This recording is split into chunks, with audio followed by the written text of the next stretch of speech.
मुझे धोखा दिया गया है, तो मैं कैसे उस इंसान को माफ कर दूं जिस पर मैंने बेइंतहा भरोसा किया, खुद से ज्यादा यकीन किया।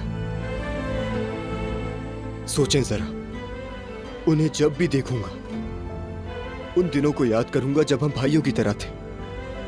अच्छा सोचूंगा, मगर फिर से याद आएगा कि वो सब कुछ झूठ था। हर बार मुझे पहले से ज्यादा दुख होगा।